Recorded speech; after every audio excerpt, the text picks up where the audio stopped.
that relativity can be assumed to be exact. In other words, gravity is assumed to be completely absent. From this point of view, special relativity and all its consequences may be derived from a single simple postulate. In the presence of gravity, however, the approximate nature of special relativity may manifest itself. So the principle of equivalence is invoked to determine how matter responds.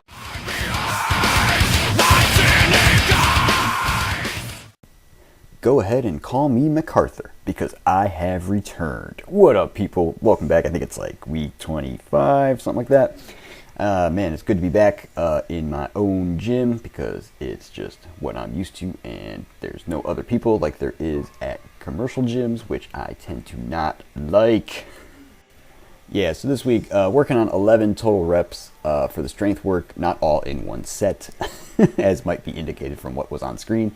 So basically, I was looking to do 2 sets of 4 and a set of 3, if that seemed reasonable. I would just kind of gauge how the first set went to see how the first set of 4 went, and if that was okay, just knocked out another set of 4 and then another set of 3. And that ended up being the case throughout Saturday, Sunday, and Monday strength work this week, so that was good.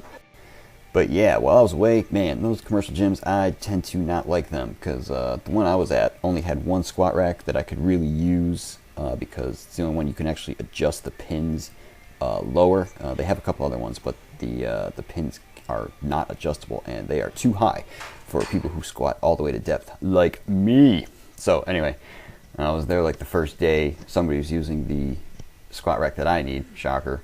And so I ended up reordering my stuff for the day. It was a Thursday workout, and while that's normally not a problem, what ended up happening was I ended up trying to deadlift before squatting, and normally I think my squatting warms up my lower back prior to deadlifting, and in this case I did not do that, so I think I ended up hurting my back, and it was like pretty sore for most of the week while I was away.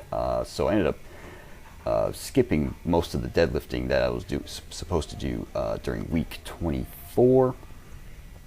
But what I did not do was nothing. So, and I think that's key. I think when you get hurt, you need to do everything in your power to move, particularly the affected area, through the amount of range of motion that it will let you, so that you can actually get blood to the area and help it heal up.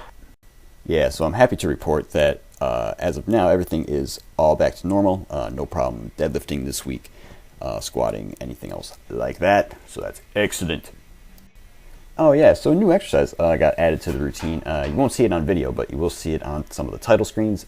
Upright rows. I'm using a wide grip, pretty much like my bench press grip, and pulling the bar up to my sternum.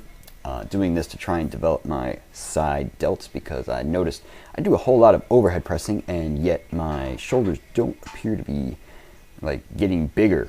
And I was like, what's up with that? And did some research and realized that overhead pressing, believe it or not, does not really affect the side delts, because you have to rotate your upper arm to get into position. It actually pulls the front delt into position to do most of the overhead work. So I was like, oh, well, that's a pain. So I've actually got to add an exercise to work on the side delts, and frankly, I'm not a huge fan of dumbbell lateral raises, so I wanted to do something with the bar so I can kind of load up the weights and that kind of thing.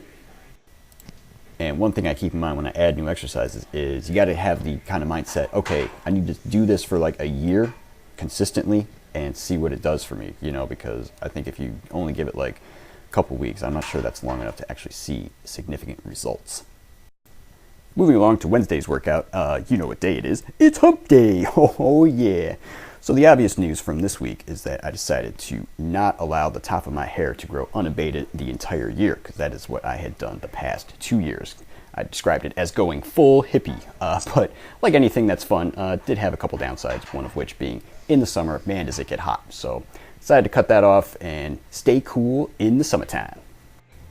And the other good news from this week is regarding the diet. Had the scale come down a couple pounds, and pretty sure that is this week's weight loss plus the adjustment for the water that I think was going on the last time I talked to you guys. So pretty sure that is all squared away, at least for the moment. So I'm happy about that. And the last clip of the week, 197.5 on the incline. No problem, baby. Yeah. And the week 25 volume update, yeah, no comparison to the previous week because the previous week had no deadlifting because of the back issues, but those are now fixed and we're moving along. And the 2017 goals update screen, yeah, we got 59.58, so we're about to hit 6,000 on the 11K chin-up challenge.